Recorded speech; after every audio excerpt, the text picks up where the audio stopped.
আসসালামু আলাইকুম রহমতুল্লাহ।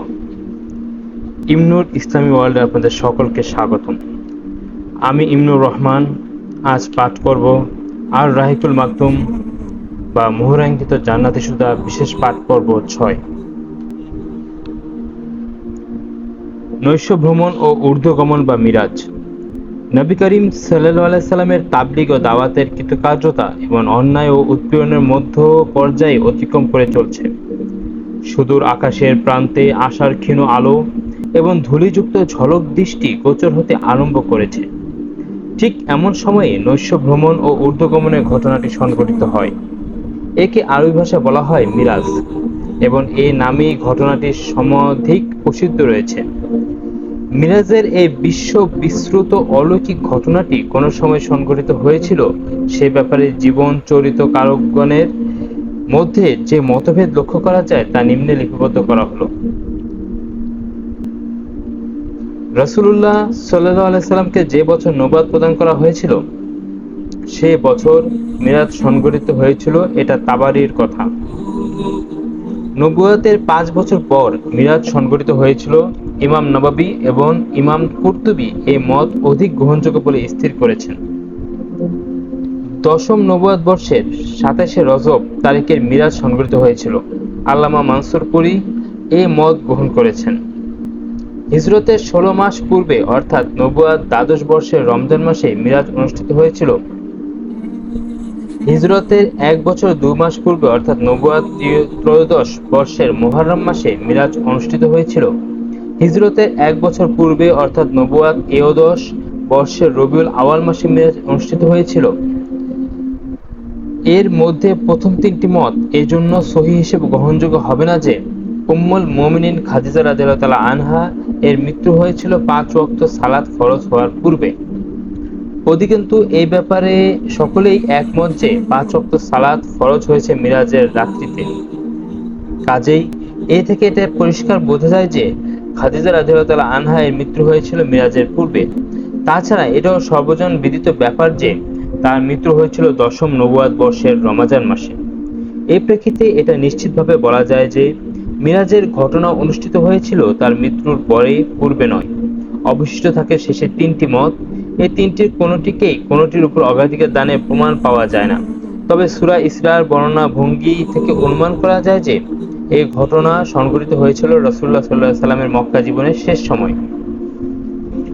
হাদিস বিশারদগণ এই ঘটনা যে বিস্তারিত রেওয়ায়াত প্রদান করেছেন পরবর্তী পংক্তিগুলোতে তার সারসংক্ষেপ লিপিবদ্ধ করা হলো।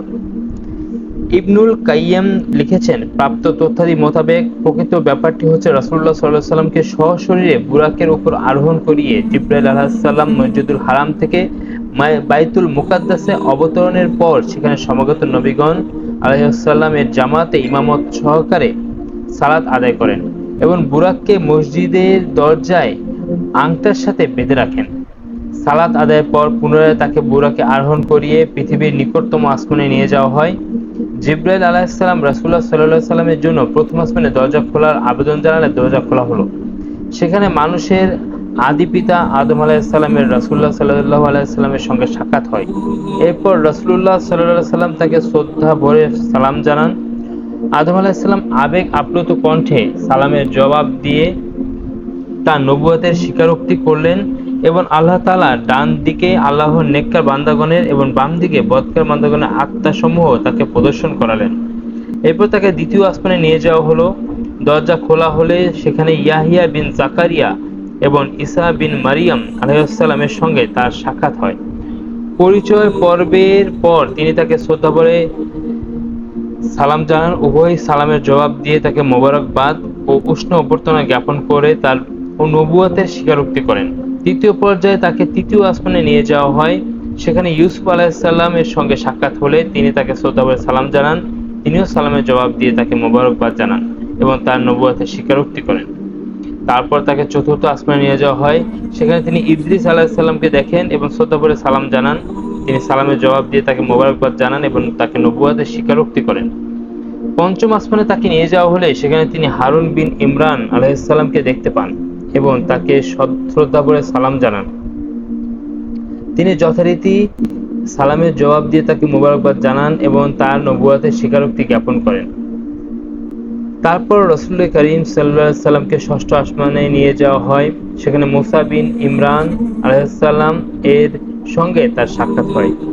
তিনি তাকে শ্রদ্ধাভরে সালাম জানিয়ে কুশলাদি বিনিময় করেন। মুসা আলাইহিস সালাম সম্ভ্রমের সঙ্গে সালামের জবাব দিয়ে তাকে মোবারকবাদ জানান এবং তার নবুয়তের স্বীকারোক্তি জ্ঞাপন করেন। এরপর রাসূলুল্লাহ সাল্লাল্লাহু আলাইহি সাল্লাম যখন সামনের দিকে অগ্রসর হতে থাকেন তখন তিনি ক্রন্দন করতে থাকেন। তাকে ক্রন্দনের কারণ জিজ্ঞাসা করা হলে তিনি বলেন যে, আমার পরে এমন এক যুবককে নবী হিসেবে প্রেরণ করা হয়েছে যার উম্মতগণ আমার উম্মতদের তুলনায় অধিক সংখ্যায় জান্নাতে প্রবেশ লাভ করবেন।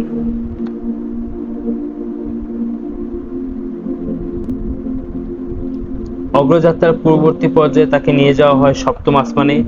সপ্তম আসমানে তার সাক্ষাৎ লাভ হয় ইব্রাহিম খলিলুল্লাহ আলাইহিস সালামের সঙ্গে। তিনি রাসূলুল্লাহ সাল্লাল্লাহু আলাইহি সাল্লাম তাকে শ্রদ্ধাভরে সালাম ও মোবারকবাদ জ্ঞাপন করেন। তিনিও সসম্ভ্রমে সালামের জবাব দিয়ে তাকে মোবারকবাদ জানান এবং তার নবুয়তের স্বীকারোক্তি জ্ঞাপন করেন। অতঃপর তাকে সিদরাতুল মুনতাহায় উঠিয়ে নেওয়া হয়। তথাকার কুল বৃক্ষের এক একটা ফল হাজার অঞ্চলের কুল্লাহের ন্যায়, আর তার পত্র পল্লবগুলো হাতির কানের মতো। অতঃপর সেই বৃক্ষকে স্বর্ণের প্রজাপতি, জ্যোতি ও বিভিন্ন বিচিত্র রং আচ্ছন্ন করে ফেলল। ফলে তা এমন রূপে পরিবর্তিত হলো যে কোনো সৃষ্টির পক্ষেই তার সৌন্দর্য বর্ণনা করা সম্ভব নয়। চলার শেষ পর্যায়ে তাকে বাইতুল মামুরে নিয়ে যাওয়া হয়। এই বাইতুল মামুর এমন এক ঘর যাতে প্রত্যেক দিন ৭০,০০০ ফেরেশতা প্রবেশ করে। অতঃপর তারা আর সেখানে দ্বিতীয়বার প্রবেশ করার সুযোগ লাভ করে না। এরপর তিনি সাল্লাল্লাহু আলাইহি সাল্লাম জান্নাতে প্রবেশ করেন। সেখানে রয়েছে মতি নির্মিত রশি। জান্নাতের মাটি হলো মেশক নামক সুগন্ধির তৈরি। অতঃপর তার নিকট এমন বিষয় পেশ করা হয় যে শেষ পর্যন্ত তিনি কলমের খসখস শব্দ শুনতে পান। তারপর এই বিশ্বের মহাগৌরব, চির আকাঙ্ক্ষিত মানব নাবী, দো জাহানের মহাসম্মানিত সম্রাট, তাজদারে মদিনা, নবিকুল শিরোমণি, রহমাতুল আলামিন, খাতামুন নাবিয়িন নিত্য হলেন অনাদি অনন্ত অবিনশ্বর অসীম শক্তি সামর্থ্য ও হিকমতের মালিক আল্লাহ তাআলার সান্নিধ্যে। পর্দার একপাশে চির বিশ্বজাহানের চির আরাধ্য, চির উপাস্য, অদ্বিতীয় স্রষ্টা প্রতিপালক প্রভু, অন্য পাশে তার একান্ত অনুগ্রহ ভাজন সর্বশ্রেষ্ঠ সৃষ্টি ও প্রিয়তম নবী মুহাম্মদ সাল্লাল্লাহু আলাইহি সাল্লাম। মধ্যখানে রয়েছে দু ধনুকের জের সমপরিমাণ ব্যবধান কিংবা তার চেয়েও কম। অনুষ্ঠিত হলো স্রষ্টা ও সৃষ্টির অভূতপূর্ব সাক্ষাৎকার, অশ্রুতপূর্ব সম্মেলন। অত্যন্ত প্রতাপান্বিত স্রষ্টা প্রভু এবং মনোনীত প্রিয়তম সৃষ্টির মধ্যে হলো আল্লাহর বাণী বিনিময়। তোহফা স্বরূপ বরাদ্দ করা হলো 50 ওয়াক্ত ফরজ সালাত। এরপর শুরু হলো নবীজি সাল্লাল্লাহু আলাইহি সাল্লামের মর্তলোকে প্রত্যাবর্তনের পালা। এক পর্যায়ে সাক্ষাৎ হলো মুসা আলাইহিস সালামের সঙ্গে। তিনি জিজ্ঞেস করলেন কি কি নির্দেশ দেওয়া হয়েছে তাকে। উত্তরে নবী করিম সাল্লাল্লাহু আলাইহি সাল্লাম বললেন 50 ওয়াক্ত ফরজ সালাতের কথা। উত্তরে মুসা আলাইহিস সালাম বললেন, আপনার উম্মতের পক্ষে সম্ভব হবে না 50 ওয়াক্ত সালাত আদায় করা। আপনি ফিরে গিয়ে আপনার উম্মতের উপর আরোপিত গুরু দায়িত্ব হালকা করে নেওয়ার জন্য আল্লাহর সমীপে আবেদন পেশ করুন। একথা শ্রবণের পর জিবরাইল আলাইহিস সালামের পরামর্শ গ্রহণের জন্য রাসূলুল্লাহ সাল্লাল্লাহু আলাইহি ওয়াসাল্লাম তার দিকে দৃষ্টি নিক্ষেপ করলেন। জিবরাইল আলাইহিস সালাম ইঙ্গিতে বুঝালেন যে তিনি ইচ্ছে করলে তা করতে পারেন। এরপর জিবরাইল আলাইহিস সালাম তাকে মহাপরাক্রমশালী আল্লাহ তাআলার দরবারে নিয়ে গেলেন। তিনি নিজ স্থানেই ছিলেন। কোন বর্ণনায় সহিহ বুখারীতে এই কথা আছে যে পরম করুণাময় আল্লাহ তাআলা 10 ওয়াক্ত সালাত কমিয়ে দিলেন এবং রাসূলুল্লাহ সাল্লাল্লাহু আলাইহি ওয়াসাল্লামকে নিচে আনা হলো। রাসূলুল্লাহ সাল্লাল্লাহু আলাইহি ওয়াসাল্লাম যখন মুসা আলাইহিস সালামের নিকট আগমন করে 10 ওয়াক্ত কমানোর কথা বললেন, তখন তিনি পুনরায় পরামর্শ দিলেন আল্লাহর সমীপে ফিরে গিয়ে এই গুরুভার আরো লাঘব করার জন্য আরো আবেদন পেশ করতে। শেষমেশ 5 ওয়াক্ত সালাত নির্ধারিত না হওয়া পর্যন্ত মুসা আলাইহিস সালাম এবং আল্লাহ তাআলার দরবারে এই দু মঞ্জিলের মধ্যে রাসূলুল্লাহ সাল্লাল্লাহু আলাইহি ওয়াসাল্লামের যাতায়াত অব্যাহত থাকলো। শেষ দফা যখন 5 ওয়াক্ত সালাত ফরজ করে দেওয়া হলো, তখন মুসা আলাইহিস সালাম রাসূলুল্লাহ সাল্লাল্লাহু আলাইহি ওয়াসাল্লামকে পরামর্শ দিলেন পুনরায় আল্লাহ তাআলার দরবারে ফিরে গিয়ে আরো কিছুটা হালকা করে নেওয়ার জন্য। প্রত্যুত্তরে রাসূলুল্লাহ সাল্লাল্লাহু আলাইহি ওয়াসাল্লাম বললেন, এই ব্যাপারটি নিয়ে আল্লাহ তাআলার দরবারে পুনরায় যেতে আমি খুবই লজ্জাবোধ করছি। অত্যন্ত সন্তুষ্টির সঙ্গে আমি দিন ও রাতের মধ্যে 5 ওয়াক্ত ফরজ সালাতের সিদ্ধান্ত আমি মেনে নিলাম। এ বলে তিনি সম্মুখের দিকে এগিয়ে চললেন। তখন তিনি বেশ কিছুটা দূরত্ব অতিক্রম করলেন। তখন নিম্নোক্ত কথাগুলো তার শ্রুতিগোচর হলো। আমি আমার বান্দাদের জন্য আপন ফরজ জারি করে দিলাম এবং বান্দাদের দায়িত্ব ভার কিছুটা হালকা করে দিলাম। রাসূলুল্লাহ সাল্লাল্লাহু আলাইহি ওয়াসাল্লাম আপন প্রভুকে বাহ্যিক দৃষ্টিতে দেখেছেন কিনা সে ব্যাপারে ইবনুল কাইয়্যিম মতভেদ বর্ণনা করেছেন। এরপর ইবনে তাইমিয়ার এক সূক্ষ্ম বর্ণনা আলোচনা করেছেন, যার মূল বক্তব্য হচ্ছে আল্লাহকে চাক্ষুষ দেখার কোনো প্রমাণ নেই, কোনো সাহাবীও এরকম কোনো কথা বলেননি। আর ইবনে আব্বাস থেকে বাহ্যিক দৃষ্টিতে দেখার এবং অন্তর্দৃষ্টিতে দেখার যে দুটি মত বর্ণিত হয়েছে, এর মধ্যে প্রথমটি দ্বিতীয়টির বিপরীত নয়। এরপর ইবনুল কাইয়্যিম লিখেছেন, সূরা নাজমে আল্লাহ তাআলার যে ইরশাদ, সুম্মা দানা ফাতাদাল্লা, তারপর সে নবীর নিকটবর্তী হলো, তারপর আসলো আরো নিকটে, আর নাজম আয়াত ৮। অতঃপর সে নিকটে আসলো এবং আরো নিকটে আসলো, এটা ওই নৈকট্য থেকে ভিন্ন যেটা মিরাজের ঘটনায় ঘটেছিল। কেননা সূরা নাজমে যে নৈকট্যের উল্লেখ রয়েছে তাতে জিবরিল আলাইহিস সালামের নৈকট্যের কথা বলা হয়েছে, যেমনটি আয়েশা সিদ্দিকা রাদিয়াল্লাহু তাআলা আনহা এবং ইবনে মাসউদ রাদিয়াল্লাহু তাআলা আনহু বলেছেন, এবং বর্ণনা ভঙ্গিতেও এটাই নির্দেশিত হচ্ছে। এর বিপরীত মিরাজের হাদিসে যে নৈকট্য লাভের কথা বলা হয়েছে তাতে সর্বশক্তিমান প্রভু আল্লাহ তাআলার নৈকট্য লাভের কথা পরিষ্কারভাবে বলা হয়েছে।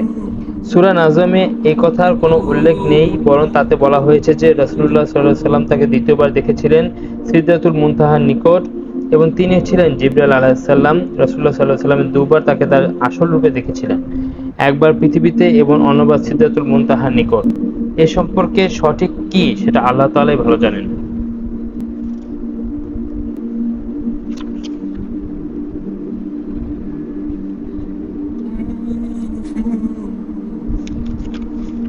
এ সময় পুনরায় রাসূলুল্লাহ সাল্লাল্লাহু আলাইহি ওয়াসাল্লামের বক্ষ বিদারণের ঘটনা সংঘটিত হয়েছিল এবং এই সফরকালে তাকে কয়েকটি জিনিসও দেখানো হয়েছিল। তার সম্মুখে দুধ ও মদ পেশ করা হয়েছিল, তিনি দুধ পছন্দ করেছিলেন। এতে তাকে বলা হয়েছিল, আপনাকে ফিতরাতের ইসলামের পথ দেখানো হয়েছে এবং আপনি ফিতরাতকেই গ্রহণ করেছেন। আপনি যদি মদ গ্রহণ করতেন আপনার উম্মত পথভ্রষ্ট হয়ে যেত। তিনি জান্নাতে 4টি নদী দেখিয়েছিলেন, এর মধ্যে 2টি প্রকাশ্য এবং 2টি গোপন। প্রকাশ্য 2টি হচ্ছে নীল ও ফোরাত। সম্ভবত এর তাৎপর্য এই ছিল যে তার রিসালাত নীল ও ফোরাত নদীর শস্য শ্যামল এলাকায় ইসলামের বিস্তৃতি ঘটাবে এবং এখানকার মানুষ বংশ পরম্পরা সূত্রে মুসলিম হবে। ব্যাপারটি এই নয় যে এই পানির উৎস জান্নাত থেকে উৎসাহিত হচ্ছে। অবশ্য আল্লাহই সবকিছু ভালো জানেন। তিনি জাহান্নামের মালিক এবং দারোগাকেও দেখেছেন। তিনি হাসছিলেন না এবং তারা হাসছিলেন না এবং তাদের মুখমণ্ডলে আনন্দ এবং প্রফুল্লতাও ছিল না। তিনি জান্নাত ও জাহান্নাম দেখেছিলেন। তিনি তাদেরকেও দেখেছিলেন যারা অন্যায়ভাবে ইয়াতীমের মাল আত্মসাৎ করে চলেছে। তাদের ঠোঁটের আকার আকৃতি উটের ঠোঁটের মতো। তারা পাথরের টুকরোর মতো আগুনের ফুলকি মুখের মধ্যে পুড়ছিল এবং সেগুলো গুহ্যধার দিয়ে নির্গত হয়ে আসছিল। তিনি সুদখোরদের অবস্থা প্রত্যক্ষ করেছিলেন। তাদের পেটগুলো এতই প্রকাণ্ড আকারে ছিল যে পেটের ভার বহন করা ছিল তাদের জন্য খুবই কষ্টকর ব্যাপার, এবং পেটের ভারে এদিক ওদিক নড়াচড়া তাদের পক্ষে কোনো ক্রমেই সম্ভব হচ্ছিল না।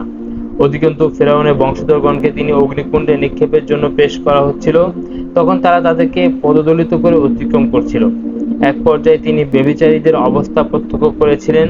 তাদের সম্মুখে টাটকা ও মোটা গোশত ছিল এবং তার পাশে দুর্গন্ধ পচা মাংস ছিল। এরা টাটকা ও মোটা গোশত বাদ দিয়ে পচা গোশত খাচ্ছিল। তিনি সেই সকল স্ত্রীলোকদেরকেও দেখেছিলেন যারা স্বামীদেরকে অন্যের ঔরসজাত সন্তান প্রদান করত, অর্থাৎ তারা ছিল ব্যভিচারিণী। ব্যভিচারের কারণে তারা পরপুরুষের বীর্যে গর্ভধারণ করত, কিন্তু স্বামীর অজান্তে সে সন্তান স্বামীর ঘাড়ে চাপিয়ে দিত। তিনি দেখলেন তাদের বক্ষস্থল বড় বড় বর্শি দ্বারা বিদ্ধ করে আকাশ ও পৃথিবীর মধ্যস্থানে ঝুলিয়ে রাখা হয়েছে। যাতায়াতের সময় রাসূলুল্লাহ সাল্লাল্লাহু আলাইহি ওয়াসাল্লাম আরববাসীদের এক বণিক দলকেও দেখেছিলেন এবং তাদের এক পলাতক উট দেখিয়ে দিয়েছিলেন এবং তাদের পানিও পান করেছিলেন। ওই পানি একটি পাত্রে ঢাকা ছিল। এই সময় বণিকেরা ঘুমন্ত অবস্থায় ছিল। পানি পান করার পর পুনরায় তিনি পাত্রটিকে ঢেকে রেখেছিলেন। মিরাজের রাত্রি শেষে সকালবেলা এই ঘটনাটি তার সাল্লাল্লাহু আলাইহি সাল্লামের দাবির সত্যতা প্রমাণার্থে দলিল হিসেবে প্রতিপন্ন হয়। ইবনুল কাইয়্যিম বলেছেন, যখন রাসূলুল্লাহ সাল্লাল্লাহু আলাইহি ওয়াসাল্লাম সকালবেলায় স্বগোত্রীয় লোকজনদের নিকট আল্লাহ তাআলার পক্ষ থেকে প্রদর্শিত নিদর্শনসমূহের কথা বর্ণনা করলেন, তখন তারা এর সব কিছুকে মিথ্যা এবং বাজে গল্পগুলো উড়িয়ে দিল এবং তার প্রতি জুলুম নির্যাতনের মাত্রা বাড়িয়ে দিল। শুধু তাই নয়, তারা তাকে নানাভাবে পরীক্ষা করতে থাকে এবং প্রশ্নের পর প্রশ্ন করে ব্যস্ত করে তোলে। তারা বায়তুল মুকাদ্দাস সম্পর্কে তাকে নানা প্রশ্ন করতে থাকে এবং উত্তরের জন্য পিড়িয়াপিড়ি শুরু করে। এমন অবস্থায় আল্লাহ তাআলা তার দৃষ্টি সম্মুখে বায়তুল মুকাদ্দাসের চিত্র তুলে ধরেন। তিনি সেই চিত্র প্রত্যক্ষ করে তাদের প্রশ্নের জবাব দিতে থাকেন। এর ফলে নির্দ্বিধায় তাদের সকল প্রশ্নের জবাব দেওয়া তার পক্ষে সম্ভব হয়। তারা তার কোনো কথা প্রতিবাদ করতে সক্ষম হয়নি। অধিকন্তু যাতায়াতের সময় তাদের যে কাফেলা তিনি দেখেছিলেন তার আগমনের সময় এবং বিবরণও তিনি বর্ণনা করে শোনালেন। এমনকি কাফেলার অগ্রগামী উটের চিহ্ন তিনি বলে দিলেন। তাছাড়া কাফেলা যে যা কিছু বলেছিল সবকিছু সত্য বলে প্রমাণিত হয়ে গেল। কিন্তু তা সত্ত্বেও কুরাইশ মুশরিকগণ এ সব কিছুকেই সত্য বলে মেনে নিতে চাইল না। পক্ষান্তরে আবু বকর রাদিয়াল্লাহু আনহু এই সব কথা শোনা মাত্র একে সত্য বলে মেনে নেন এবং এর সত্যতার ঘোষণা দিতে থাকেন। এই সময় আবু বকর রাদিয়াল্লাহু আনহুকে সিদ্দিক উপাধিতে ভূষিত করা হয়। কারণ সকলে যখন এই ঘটনাকে মিথ্যা বলে উড়িয়ে দিতে চাচ্ছিল, তখন তিনি একে সর্বান্তকরণে সত্য বলে মেনে নিয়েছিলেন। মিরাজের প্রসঙ্গ এবং উপকারিতা বর্ণনা করতে গিয়ে সবচেয়ে সংক্ষিপ্ত এবং গুরুত্বপূর্ণ কথা যেটা বলা হয়েছে সেটা হচ্ছে এই জন্য যে আমি আল্লাহ তাআলা তাকে আমার কিছু নিদর্শন দেখাবো। আল ইসরা আয়াত 1। নবী সাল্লাল্লাহু আলাইহি সাল্লাম নবী আলাইহিস সালামদের ব্যাপারে আল্লাহ তাআলা এটাই নীতি সূরা আনআমে বলেছেন, এভাবে আমি ইব্রাহিমকে আকাশ ও পৃথিবীর রাজ্যের ব্যবস্থাপনা দেখিয়েছি যাতে সে নিশ্চিত বিশ্বাসীদের অন্তর্ভুক্ত হতে পারে। সূরা আল আনআম আয়াত 75। তারপর আল্লাহ মুসাকে বললেন যাতে আমি তোমাদেরকে আমার বড় বড় নিদর্শনগুলোর কিছু দেখাতে পারি। সূরা তোহা আয়াত 23। ফলে যখন আম্বিয়ায়ে কেরামের জ্ঞান এভাবে প্রত্যক্ষদর্শিতার সনদ প্রাপ্ত হয়ে যায়, তখন তাদের আইনুল ইয়াকিনের সচক্ষে দর্শনের ওই পর্যায়ে হাসিল হয়ে যায় যার সম্পর্কে অনুমান করা সম্ভব নয়। যেমন সোনা কি দেখার মতো হয়। এই কারণেই নবীগণ আলাইহিস সালাম আল্লাহর পথে এমন সব দুঃখ কষ্ট সহ্য করতে পারেন, অন্য কেউ তা পারেন না। ফলে দুনিয়ার যাবতীয় শক্তি তাদের কাছে মাছির পাখার মতোই তুচ্ছ মনে হতো। এই কারণে ওই শক্তির পক্ষ থেকে আসা কোনো প্রকার কঠোরতা কিংবা দুঃখ কষ্টকে তারা দুঃখ কষ্ট বলে মনেই করতেন না।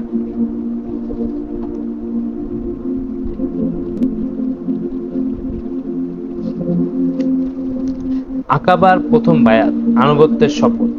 পূর্বে আমি বলেছি যে একাদশ নবুয়ত বর্ষে হজের মৌসুমে ইয়াসরিবের 6 জন লোক ইসলাম গ্রহণ করেছিলেন এবং রাসূলুল্লাহ সাল্লাল্লাহু আলাইহি ওয়াসাল্লামের নিকট অঙ্গীকার করেছিলেন যে আমরা নিজ জাতির নিকট গিয়ে আপনার নবুয়তের কথা প্রচার করব।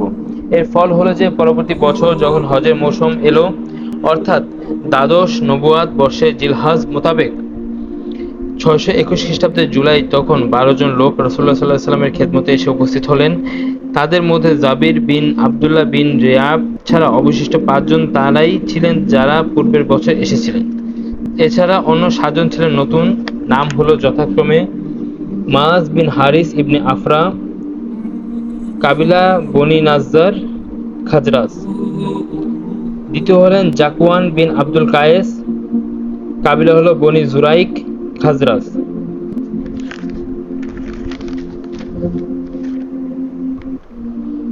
তৃতীয় হলেন উবাদা বিন সামিত, কাবিলা হলো বনি গানম, খাজরাজ।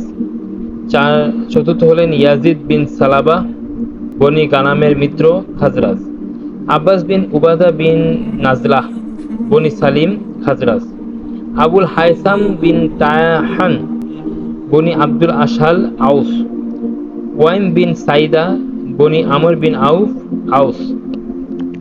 এর মধ্যে কেবল শেষে 2 জন আউস গোত্রের, তাছাড়া বাকি সকলেই ছিলেন খাজরাজ গোত্রের। এই লোকগণ মিনার আকাবার নিকটে রাসূলুল্লাহ সাল্লাল্লাহু আলাইহি ওয়াসাল্লামের সঙ্গে সাক্ষাৎ করেন এবং তার প্রচারিত দ্বীনের ব্যাপারে কিছু কথার উপর অঙ্গীকার গ্রহণ করেন। ওই কথাগুলো সবাই পরবর্তীকালে সম্পাদিত হুদায়বিয়ার সন্ধিপত্র এবং মক্কা বিজয়ের সময় মহিলাদের নিকট থেকে গৃহীত অঙ্গীকারনামার অন্তর্ভুক্ত ছিল। আকাবার এই অঙ্গীকারনামার ঘটনা সহিহ বুখারী শরীফে উবাদা বিন সামিত রাদিয়াল্লাহু তাআলা আনহু থেকে বর্ণিত হয়েছে। তিনি বর্ণনা করেছেন যে রাসূলুল্লাহ সাল্লাল্লাহু আলাইহি ওয়াসাল্লাম বলেছেন, এসো আমার নিকট এই কথার উপর অঙ্গীকার গ্রহণ করো যে আল্লাহর সঙ্গে কোনো কিছুকে অংশীদার করবে না, চুরি করবে না, জেনা করবে না, নিজ সন্তানকে হত্যা করবে না, হাত পায়ের মাঝে মন গড়া কোনো অপবাদ আনবে না, এবং কোনো ভালো কথায় আমাকে অমান্য করবে না।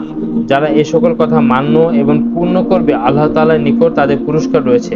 কিন্তু যারা এগুলোর মধ্যে কোনোটিকে করে বসে এবং তার শাস্তি এখানেই প্রদান করা হয়, তবে সেটা তার মুক্তি লাভের কারণ হয়ে যাবে। আর যদি কেউ এসবের মধ্যে কোনো কিছু করে বসে এবং আল্লাহ তাআলা গোপন রেখে দেন, তবে তার ব্যাপারটি আল্লাহ তাআলার ইচ্ছের উপর ছেড়ে দেওয়া হবে। চাইলে তিনি শাস্তি দিবেন, নচেৎ ক্ষমা করে দিবেন। উবাদা রাদিয়াল্লাহু তাআলা আনহু বলেছেন, এই সব কথার উপরে আমরা নবী সাল্লাল্লাহু আলাইহি সাল্লাম এর নিকট ঐক্য গ্রহণ করেছিলাম। মদিনায় ইসলাম প্রচারকের দল। অঙ্গীকার সম্পাদিত এবং হজ ব্রত সম্পন্ন হয়ে গেলে রাসূলুল্লাহ সাল্লাল্লাহু আলাইহি সাল্লাম এই লোকদের সঙ্গে ইয়াসরিবে প্রথম ধর্মপ্রচারক দল প্রদান করেন। দ্বিবিধ উদ্দেশ্যে এই প্রচারক দল প্রেরণ করা হয়। প্রথম উদ্দেশ্য ছিল নবদীক্ষিত মুসলিমগণকে ইসলামের আহকাম এবং ধর্মের নিয়মকানুন শিক্ষা দেয়া। দ্বিতীয় উদ্দেশ্যটি ছিল যারা এখনো শিরকের উপরে রয়ে গেছে তাদের নিকট ইসলাম প্রচার করা। নবী করিম সাল্লাল্লাহু আলাইহি সাল্লাম এই প্রবাসের জন্য প্রথম অগ্রগামীদের মধ্যে সুনামধন্য এক যুবককে নির্বাচন করেন, যার নাম হলো মুসআব বিন উমাইর আবদারি রাদিয়াল্লাহু তাআলা আনহু। গৌরবময় সফলতা। মুসআব বিন উমাইর রাদিয়াল্লাহু তাআলা আনহু মদিনায় গিয়ে আসআদ বিন জুবারাহ রাদিয়াল্লাহু তাআলা আনহুর বাড়িতে আশ্রয় গ্রহণ করেন এবং উভয়ে মিলে ইয়াসরিববাসীদের নিকট প্রবল উদ্যম ও উদ্দীপনা নিয়ে ইসলামের প্রচারণার কাজ আরম্ভ করলেন। তার উত্তম প্রচার কার্যের স্বীকৃতি স্বরূপ তিনি মুকরিউন উপাধিতে ভূষিত হন। মুকরিউন অর্থ পাঠদানকারী। সে সময় শিক্ষক বা ওস্তাদকে মুকরিউন বলা হতো।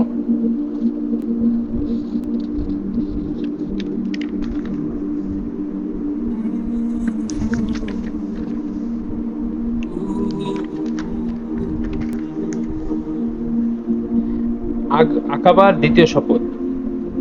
নবুয়তের এদশ বর্ষে হজের মৌসুমে জুন 622 খ্রিস্টাব্দে ইয়াসরিবের 70 জনেরও অধিক মুসলিম ফরজ হজ পালনের উদ্দেশ্যে মক্কা আগমন করেন। তারা নিজ সম্প্রদায়ের মুশরিক হজ জাতিগণের অন্তর্ভুক্ত ছিলেন। ইয়াসরিবের মধ্যে কিংবা মক্কার পথে ছিলেন। এমন এক পর্যায়ে তারা পরস্পরের মধ্যে বলাবলি করতে থাকলেন, আমরা কতদিন আর রাসূলুল্লাহ সাল্লাল্লাহু আলাইহি ওয়াসাল্লামকে এভাবে মক্কার পাহাড়সমূহের মধ্যে চক্কর ও ঠক্কর খেতে ভীত সন্ত্রস্ত অবস্থায় ফেলে রাখব।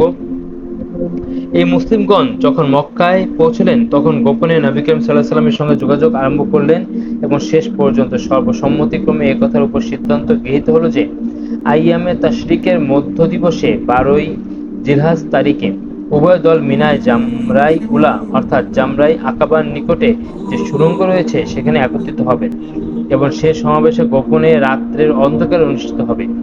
এই ঐতিহাসিক সমাবেশ কিভাবে ইসলাম ও মূর্তি পূজার মধ্যে চলমান সংঘর্ষে মোড় পাল্টিয়ে দেয় তা একজন আনসার সাহাবীর নিকট থেকে প্রাপ্ত বিবরণ সূত্রে জানা যায়।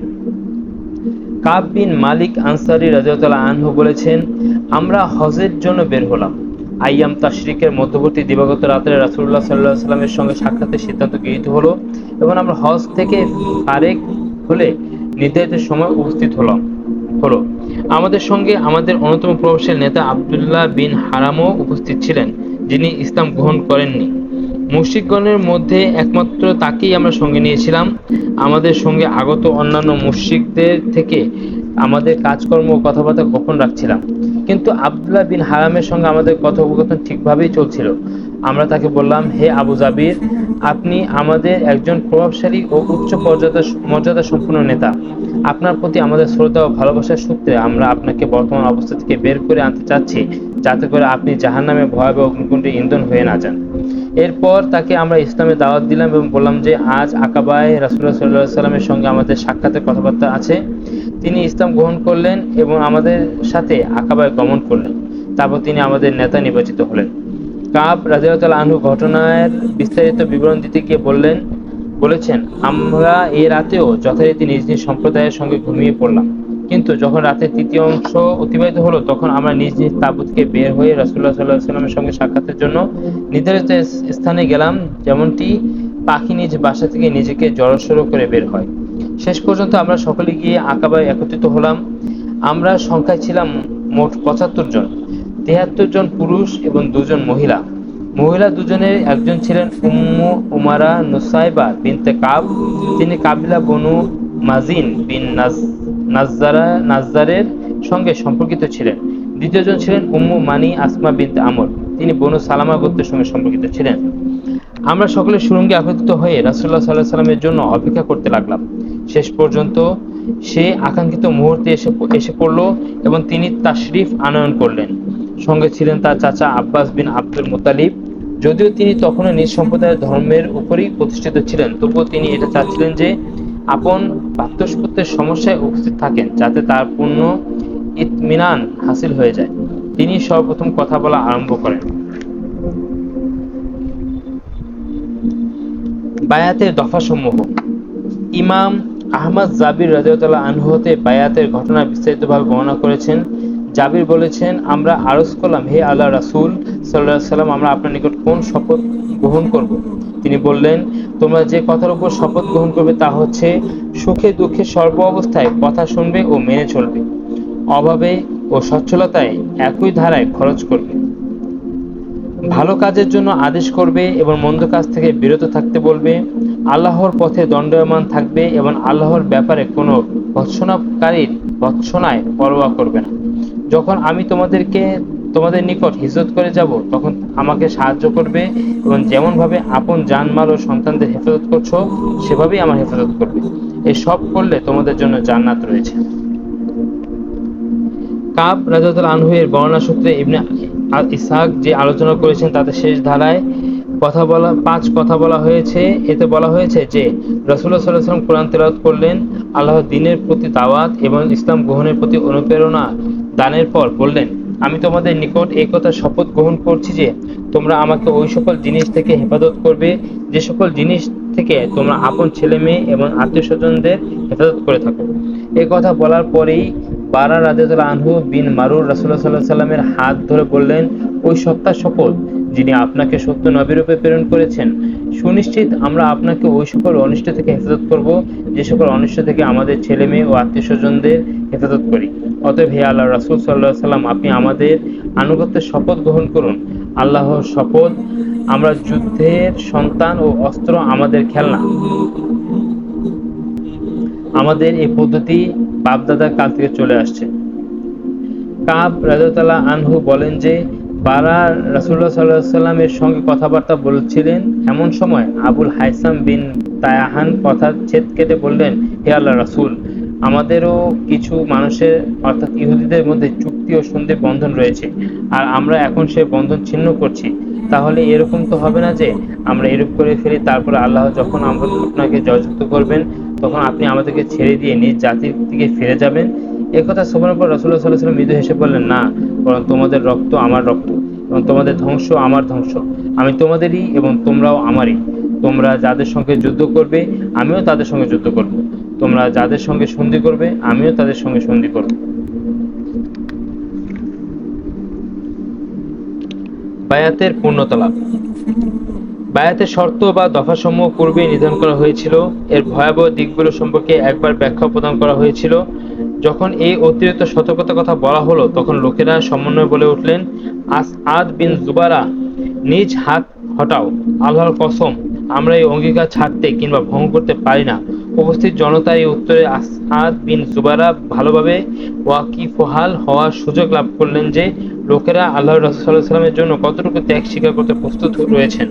প্রকৃতপক্ষে আসআদ বিন জুবারা মুসআব বিন উমাইরের সাথে একযোগে মদিনায় ইসলাম প্রচার কাজে লিপ্ত ছিলেন এবং সবচেয়ে বড় মুবাল্লিগ হিসেবে প্রসিদ্ধি লাভ করেছিলেন। এই কারণে স্বাভাবিকভাবে ধরে নেওয়া যায় যে তিনি অঙ্গীকার গ্রহণকারীদের ধর্মীয় নেতাও ছিলেন। ফলে তিনি সর্বপ্রথম অঙ্গীকার গ্রহণ করেছিলেন। এর জন্য ইবনে ইসহাকের বর্ণনায় রয়েছে যে বনু নাজ্জার বলেছেন, আবু উমামা আসআদ বিন জুবারা সর্বপ্রথম মানুষ যিনি রাসূলুল্লাহ সাল্লাল্লাহু আলাইহি ওয়াসাল্লামের সঙ্গে হাত মিলিয়েছিলেন। এরপর সাধারণ অঙ্গীকার অনুষ্ঠিত হয়।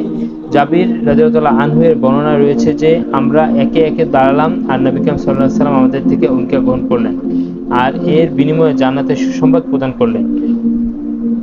অবশিষ্ট রইলেন দুজন মহিলা যারা সেখানে উপস্থিত ছিলেন। তাদের শপথ হলো মৌখিক। রাসূলুল্লাহ সাল্লাল্লাহু আলাইহি ওয়াসাল্লাম কখনো কোনো পরস্ত্রীর সঙ্গে করমর্দন করেন নাই।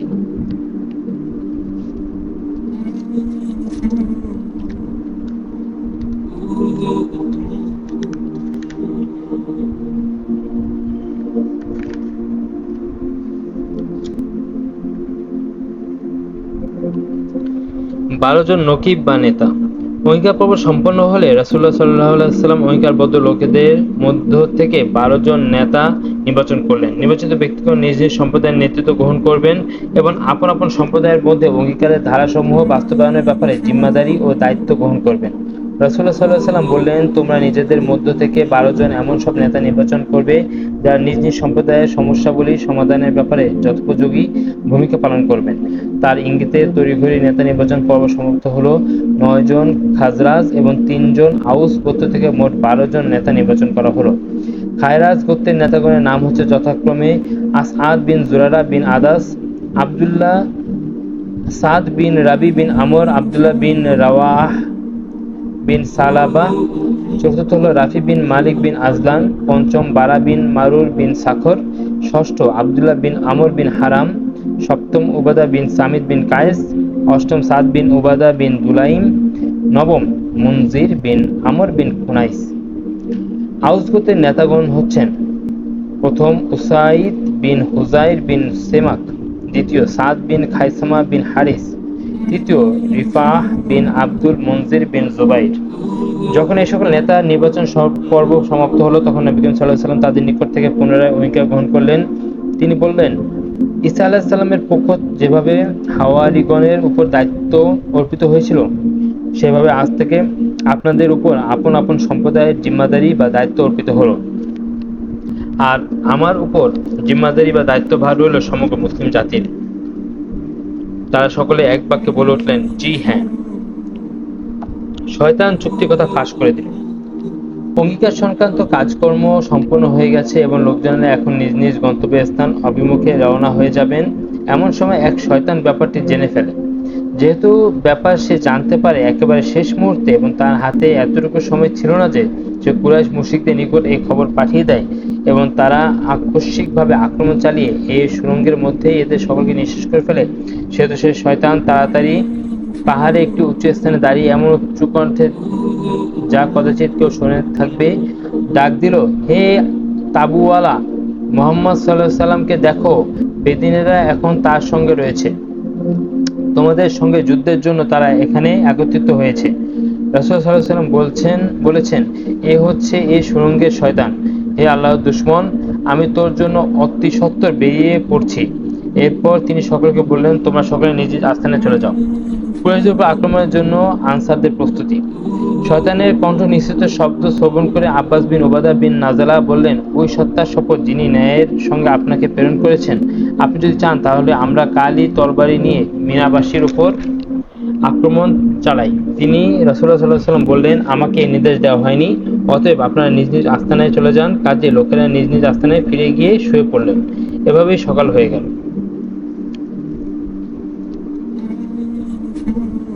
ইয়াসরিবে নেতৃবৃন্দের সামনে কুরাইশদের বিক্ষোভ।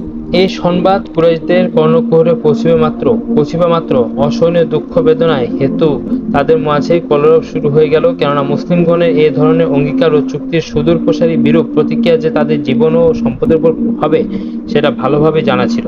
সুতরাং সকাল হওয়া মাত্র তাদের নেতা ও মাস্তানদের ভারী দল ওই চুক্তির বিরুদ্ধে বিক্ষোভ দেখানোর উদ্দেশ্যে মদিনাবাসীর তাঁবু অভিমুখে যাত্রা করলো এবং এইভাবে আবেদন জানালো, হে খাজরাজের লোকেরা, আমরা অবগত হলাম যে আপনারা আমাদের এই মানুষটিকে আমাদের নিকট হতে নিয়ে যাওয়ার জন্য এসেছেন এবং আমাদের সাথে যুদ্ধ করার জন্য তার সঙ্গে অঙ্গীকারবদ্ধ হচ্ছেন। অথচ আরব গোত্রসমূহের মধ্যে শুধুমাত্র আপনাদের সাথে যুদ্ধ করা আমাদের অপছন্দ কাজ। কিন্তু যেহেতু এই বায়াত অত্যন্ত সংগোপনে রাত্রে অন্ধকারে অনুষ্ঠিত হয়েছিল, সেহেতু খাজরাক মুশরিকগণ এ সম্পর্কে মোটেই টের পায়নি। সেজন্য তারা বারবার আল্লাহর কসম খেয়ে বলল, সেই রকম কিছু অনুষ্ঠিত হয়নি, আমরা এই বিষয়ে বিন্দুমাত্র অবগত নই। পরিশেষে বিক্ষোভে সামিল এই দল আব্দুল্লাহ বিন উবাই ইবনু সুলুলের নিকট পৌঁছিল। এই বিষয়ে তার নিকট জানতে চাইলে প্রত্যুত্তরে সে বলল, নিশ্চয়ই এটা বাজে কথা। এমনটি কিছুতেই হতে পারে না যে আমার সম্প্রদায় আমাকে এড়িয়ে আমার অগোচরে এরকম কোনো কাজ করতে পারে। আমি ইয়াসরিবে থাকতাম, তাহলেও আমার পরামর্শ ছাড়া আমার সম্প্রদায় এরূপ করতো না। অবশিষ্ট রইলেন মুসলিমগণ। তারা আর চোখে পরস্পরকে দেখলেন এবং চুপচাপ রইলেন, এমনকি হ্যাঁ কিংবা না বলেও কেউ মুখ খুললেন না। শেষ পর্যন্ত কুরাইশ নেতাদের ধারণা হলো মুশরিকদের কথা সত্য এবং এই কারণে তারা নিরাশ হয়ে ফিরে গেলেন। সংবাদের সত্যতা ও শপথকারীদের পশ্চাদ্ধাবন।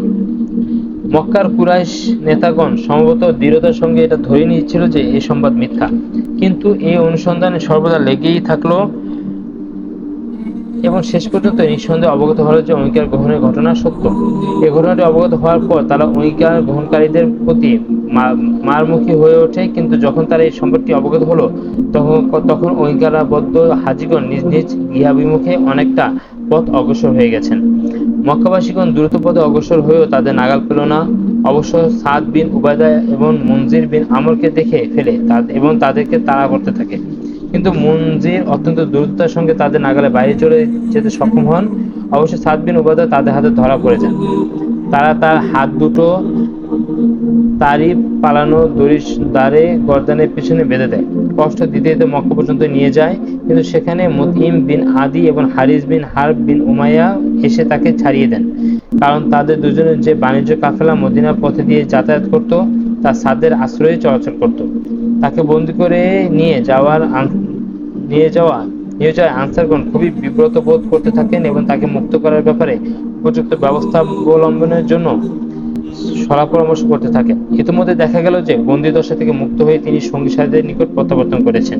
এরপর সকলেই নিরাপদে মদিনায় প্রত্যাবর্তন করলেন। এটাই হচ্ছে আকবর দ্বিতীয় অঙ্গীকার, যাকে আকবর বড় শপথ বলে অভিহিত করা হয়। এই অঙ্গীকার এমন এক খোলা জায়গায় সম্পাদিত হয়েছিল যা ভালোবাসা ও ওয়াদা পালন, সততা, বিচ্ছিন্ন ইমানদারদের মধ্যে সাহায্য সহযোগিতা, পারস্পরিক নির্ভরশীলতা, আস্থা ও বিশ্বাস, আত্মত্যাগ ও বীরত্বের উদ্দীপনায় ভরপুর ছিল। ফলে ইমানদার ইয়াসরিববাসীদের অন্তর মক্কার দুর্বল ভাইদের প্রতি দয়া মায়ায় ভরপুর ছিল। মক্কার অধিবাসী ভাইদের সাহায্য করার জন্য তাদের অন্তরে উৎসাহ উদ্দীপনার কমতি ছিল না। অধিকন্তু তাদের প্রতি অত্যাচারকারীদের বিরুদ্ধে দারুণ দুশ্চিন্তা ও ক্রোধ ছিল। তাদের অন্তর ও ভাইদের ভালোবাসায় ভরপুর ছিল, যাদের না দেখে আল্লাহর ওয়াস্তে ভাই নির্ধারণ করেছিল। আর এই উৎসাহ উদ্দীপনা ও অনুধাবন শুধু একটি কল্পিত আকর্ষণের ফলেই ছিল না, যা সময়ের অগ্রগতির সঙ্গে শেষ হয়ে যেতে পারে, বরং এর উৎস হচ্ছে আল্লাহর প্রতি ঈমান, রাসূলুল্লাহ সাল্লাল্লাহু আলাইহি ওয়াসাল্লামের প্রতি ঈমান ও কিতাবের প্রতি ঈমান। অর্থাৎ যে ঈমান অন্যায় অত্যাচারে বড় থেকে বড় শক্তির কাছেও মাথা নত করে না, যে ঈমানেরই বদৌলতে এমন সব যুগান্তকারী কর্ম কীর্তিমালা স্থাপিত হয়েছে এবং মানবজাতির ইতিহাসে এমন সব অধ্যায় রচিত হয়েছে যার তুলনায় অতীত কিংবা বর্তমান কোনো কালেই মিলে না, সম্ভবত ভবিষ্যতেও মিলবে না।